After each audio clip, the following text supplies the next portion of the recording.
एक पंडित जी भोजन करने बैठे तो सामने थाली पंडितानी ने दाल चावल साग रोटी रखी होगी, अचार वगैरह। पंडित जी भोजन करने बैठे कि तभी कोई द्वार पे भिक्षुक आ गया। भिक्षाम देही, हे भैया मैं बड़ा भूखा हूं, कुछ भोजन मिल जाए। पंडित जी भोजन करने ही बैठे हैं, सामने थाली है और द्वार पे कोई भूखा आ गया। पंडित जी ने सा सम्मान बुलाया, आओ आओ आओ भैया आओ। आसन लगाई और भोजन अपनी वाली थाली पंडित जी ने उन्हें दे दिया। और पंडितानी जी ने जो भोजन बनाया था वो जरा सा ही था, क्योंकि घर में कुछ था नहीं, जितना था उसने बनाया। थोड़ी सी दाल थी, आज दाल बनी, साग थी, चावल जो था भिक्षा में उसे मिला। ब्राह्मण थे, भिक्षा मांग कर लाते और जो मिलता खाते। तो आज उनका भोजन जरा कम था, पंडितानी के लिए जरा सा अंदर था। अब वो अतिथि आए और बैठे और वो पंडित जी की थाली में बैठ गए और वो बढ़िया खाए। पंडित जी अंदर गए, पंडितानी से कहा कि थोड़ा और दो रोटी। तो उसने बोला कि बस ये आखिरी 2 रोटी बची हैं। जब पंडितानी ने कहा कि आखिरी 2 रोटी बची हैं, तो वो जो बाहर बैठा खाने वाला अतिथि था उसने सुन लिया कि अब बस इनके पास 2 रोटी बची हैं।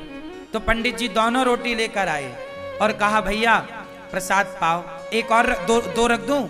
उसने कहा नहीं नहीं अब नहीं चाहिए। वो भी समझदार कि अब बेचारे ये क्या खाएंगे, तो मना कर दिया। पंडित जी ने कहा ना, आप हमारे अतिथि हैं, आप पेट भर के खाओ। अच्छा बोले आपकी इच्छा है तो एक रख दो। तो 1 रोटी रख दी गई और 1 रोटी बची। अब वो अतिथि तो बढ़िया दाल चावल सब्जी रोटी खाकर 5 रोटी खाकर खुश था। पंडित जी की थाली में पंडितानी जी ने 4 रोटी रखी थी फर्स्ट में, 5 रोटी एक और मिल गई। 5 रोटी खा के उसका बढ़िया पेट भर गया, वो चला गया। अब दोनों पंडित पंडितानी बचे तो पूरे बर्तन लाके बाहर रखे और थाली लगाई 2। अब 2 थाली लगी हैं, पीछे की बची हुई जरा सी साग। अब आप जानते हैं दाल बची तो क्या बची होगी, जरा कटोरी आधी कटोरी। अब उसमें दोनों लोगों ने थाली अपनी पंडित पंडितानी ने तैयार करी और रोटी थी 1। तो आधी रोटी पंडित जी ने रखा, आधी रोटी पंडितानी जी ने रखी। और चावल जरा सा रहा होगा तो थोड़ा सा चावल आधा आधा उन्होंने रखा और उन्होंने प्रसाद पाया। अब ये सोचो कि आधी रोटी में क्या पेट भरता है। दिन भर से आदमी कुछ नहीं खाया, शाम को भी कुछ नहीं मिलना, एक ही बार खाना है और नाश्ता भी कुछ नहीं हुआ, आधी रोटी मिली। तो आधी रोटी खाई पंडित जी ने, जरा सा चावल पंडितानी जी ने खाए। अब पंडित जी ने जैसे ही भोजन किया आधी रोटी का और जरा से चावल का और खा के ना उन्होंने हाथ धुले। तो उनके हाथ का जो धुलने का पानी था वो पहले के लोग ना आंगन में बाहर जाके हाथ धुलते थे, थाली में हाथ धुलने की परंपरा नहीं थी। आज भी हम लोग थाली में हाथ नहीं धुलते। आप लोग खाते हो थाली में हाथ निचोड़ देते हो, ये गलत परंपरा है। हाथ कभी थाली में नहीं धुलना चाहिए। थाली को खा लो, मतलब दाल चावल सब्जी रोटी एक एक दाना खा लो और थाली को धुलो, थाली पे हाथ मत धुलो। पंडित जी बाहर हाथ धुलने गए तो जहां उन्होंने हाथ धुला वहां एक छोटा पेड़ था। वहां पेड़ के पास ना एक नेवला था। क्या था? नेवला। सांप और नेवले की लड़ाई होती है ना, तो नेवला जीतता है, वो नेवला था। तो नेवला के पूंछ की तरफ पंडित जी के हाथ का धुलने का पानी गिरा और वो नेवले की पूंछ गीली हो गई। आधा पीछे का हिस्सा, पूंछ का हिस्सा गीला हुआ और जैसे ही पूंछ पे पानी गिरा उसके पूंछ का रंग सोने जैसा हो गया, सुनहरा। नेवले ने पूंछ देखी, पंडित जी से बात करी, पंडित जी आपने पानी डाला तो मेरा देखो ये रंग सुनहरा हो गया, सोने जैसा, मेरी पूंछ सोने जैसी हो गई। आप एक काम करो, मेरे पूरे शरीर में पानी डाल दो, मैं सुंदर हो जाऊंगा। पंडित जी बोले मैंने तो अपना हाथ धुल लिया। नेवले ने कहा महाराज ये बताओ कि आपके पानी डालने से मेरा ये शरीर का रंग कैसे बदल गया, सुनहरा हो गया, सोने के कलर का। अब मुझे पूरा शरीर सोने का करना है, पूरा शरीर सोने की तरह चमके मेरा। आधा हो गया मेरा, आधा बताओ कैसे होगा। कल मैं आऊं, आप मेरे ऊपर फिर हाथ धुल देना। पंडित जी बोले नहीं, अब तुम जाओ धर्मराज युधिष्ठिर के राज्य में। धर्मराज युधिष्ठिर यज्ञ कर रहे हैं, उस यज्ञ में ब्राह्मण लोग भोजन कर रहे हैं। जाओ, जहां ब्राह्मण लोग भोजन करके हाथ धुलेंगे, धर्मराज युधिष्ठिर सबको अन्नदान कर रहे हैं, बहुत बड़ा यज्ञ हो रहा है। जाओ, यदि तुम्हारा किसी ब्राह्मण के हाथ धुलने के जल से यदि तुम्हारा शरीर सोने का हो जाए तो समझ लेना कि धर्मराज का यज्ञ पूरा हो गया। जाओ। अब वो नेवला बड़ा खुश धर्मराज युधिष्ठिर के राज्य में पहुंचा, और जहां सारे ब्राह्मण भोजन करते और पानी से हाथ धुलते, एक अलग जगह पर नेवला जाके वहीं बैठ गया। हजारों नहीं लाखों ब्राह्मणों ने हाथ धुले, हजारों नहीं लाखों लोगों ने प्रसाद पाया, लेकिन नेवले का रंग सुनहरा नहीं हुआ। अब जब सारे ब्राह्मण खाए, दक्षिणा ले लेके चले गए, तो धर्मराज युधिष्ठिर बोले देखो, अर्जुन बोले कि देखो अब राजाओं की एक सभा लगी। उस राजाओं की सभा में अर्जुन ने बोला, भीम भैया ने बोला, देखो आज तक के इतिहास में इतना बड़ा अन्नदान जितना बड़ा धर्मराज युधिष्ठिर ने किया, जितना बड़ा यज्ञ युधिष्ठिर ने किया, आज तक किसी ने नहीं किया। इतना बड़ा यज्ञ किसी ने नहीं किया, इतना बड़ा अन्नदान किसी ने नहीं किया, इतना सारा सोना चांदी हीरा मोती दान दिया युधिष्ठिर जी ने। तब नेवला बोल पड़ा, नेवला, ए भीम चुप रह।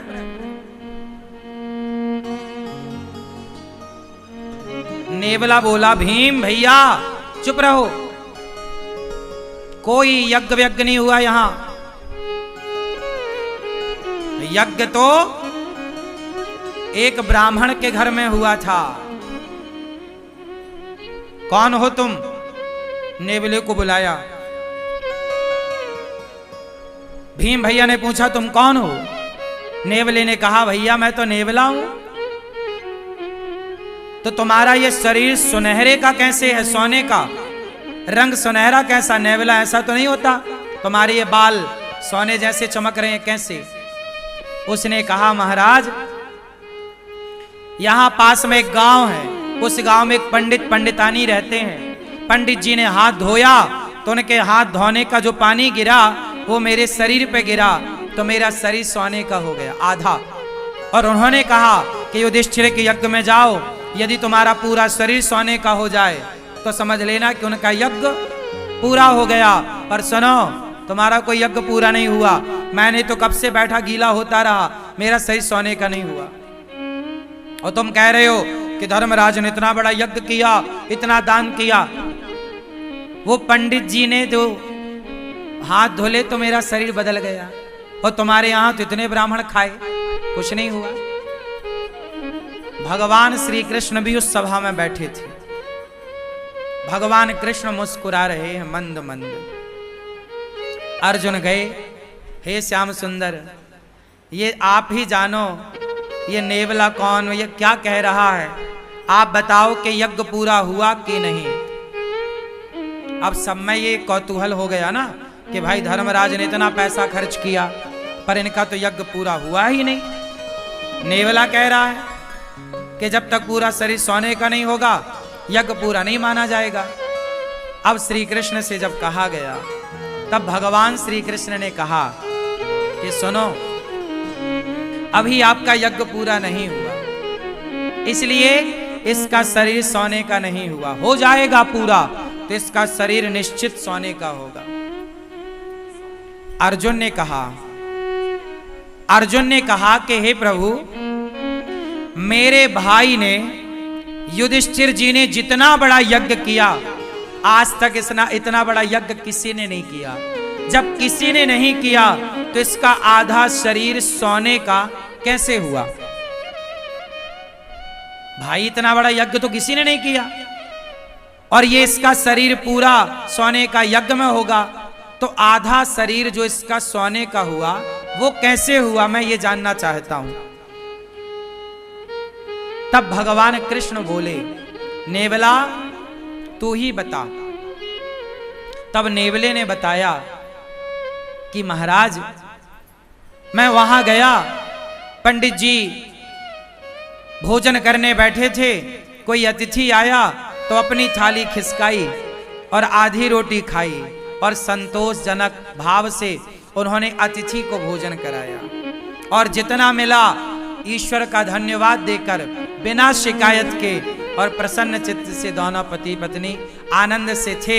उन ब्राह्मण का, संतोषी ब्राह्मण, भक्त ब्राह्मण, वो भक्त था, संतोषी था, उस संतोषी और उस भक्त का हाथ का जब धौमन मेरे शरीर पर पड़ा तो मेरा शरीर आधा सोने का हो गया।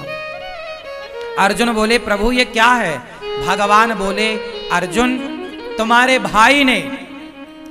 भाई ने करोड़ों रुपए खर्च करके जो यज्ञ किया, करोड़ों रुपए खर्च करके उस यज्ञ से तुम्हारे भाई को जितना पुण्य नहीं मिला, उससे ज्यादा पुण्य उस ब्राह्मण को एक भूखे को भोजन कराने से मिल गया। क्यों? क्योंकि तुम्हारे पास तो करोड़ों हैं, तो तुम करोड़ों खर्च कर रहे हो, पर ब्राह्मण के पास तो एक थाली भोजन ही था, 4-6 रोटियां ही थी, लेकिन उसने अपना संपूर्ण दान कर दिया, सर्वस्व दान कर दिया। उसकी तो सर्वस्व के नाम पर इतनी ही संपत्ति थी ना, थाली में भोजन।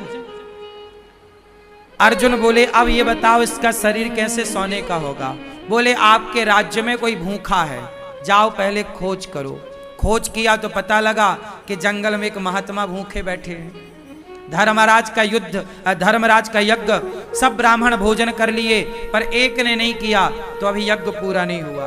उस महात्मा को बुलाया गया, निवेदन किया गया, और जब वो आए और उन्हें भोजन कराया गया, और जब उन्होंने हाथ धुले तो उनके हाथ का धौमन इस के शरीर पे जाकर पड़ा, तो इसका पूरा शरीर सोने का हो गया, एक सा हो गया, पीछे से आगे तक सुनहरा हो गया पूरा। इसके बाल बिल्कुल सोने की तरह चमकने लग गए। घंटा बंधा था, टन टन टन टन करके बजने लग गया। युधिष्ठिर, आपका यज्ञ संपन्न हुआ। यज्ञ कब पूरा हुआ? जब भोजन कराया। कोई भी यज्ञ कर लो साहब, जब तक अन्नदान नहीं करोगे वो यज्ञ पूरा नहीं होगा। इसलिए सबसे बड़ा यज्ञ अन्नदान ही है। आप और किसी यज्ञ में उलझो मत, आप सीधा किसी भूखे को भोजन करा दो, वही सबसे बड़ा यज्ञ है। इसलिए गौरी गोपाल आश्रम में रोज यज्ञ होता है। कौन सा यज्ञ? सेवा का यज्ञ। सवेरे 8 बजते ही संतों की टोली आ जाती है, कीर्तन करने लग जाती है। रोज गोविंद हरे गोपाल हरे, रोज कीर्तन होता है गौरी गोपाल में संतों के द्वारा, और उन्हें भरपेट आप लोग दान करते हो, उन्हें आप भोजन कराते हो अपनी ओर से। आप लोग जो एक दिन का गौरी गोपाल अन्न क्षेत्र बांटते हो संतों को, तो जितने संत भोजन करते हैं आपके द्वारा, एक एक संत एक एक यज्ञ का फल आपको देकर के जाते हैं। इसलिए गौरी गोपाल आश्रम में जो संत भोजन करते हैं वो किसी यज्ञ से कम नहीं है। तो आप भी अपनी बेटी के नाम से, बेटे के नाम से अन्नदान जरूर करिए। और आप भी गौरी गोपाल आश्रम की ये संतों की सेवा के लिए जो अन्न क्षेत्र अखंड निःशुल्क संतों को रोज अन्नदान होता है गौरी गोपाल में, आप भी अन्नदान करिए और आप भी इस अन्नदान की सेवा से जुड़िए। कोई भी कार्य, इसलिए कहता हूं मरने के पहले गौदान, भागवत और अन्नदान, मरने के पहले ये 3 काम कर लेना, फिर बिंदास आराम से मरना, केवल मरने को रह जाए आखिरी में। मरने के टाइम आदमी कुछ कर नहीं पाता, जीते जी कर लो अच्छे काम, मरने के टाइम कोई ध्यान नहीं रहता। सही है। उस जीवात्मा के नाम से, किसी व्यक्ति के नाम से कोई पुण्य का कार्य हो, आप अपनी माता के नाम से, पिता के नाम से, बच्चों की लंबी आयु के लिए आप अन्नदान करो। गौरी गोपाल आश्रम में अखंड रसोई चलती है, कोई भी आओ सबको पेट भर भोजन। यहाँ रोज हजारों लोग भोजन करते हैं। एक एक व्यक्ति के तृप्त होने से एक एक यज्ञ का फल प्राप्त होता है।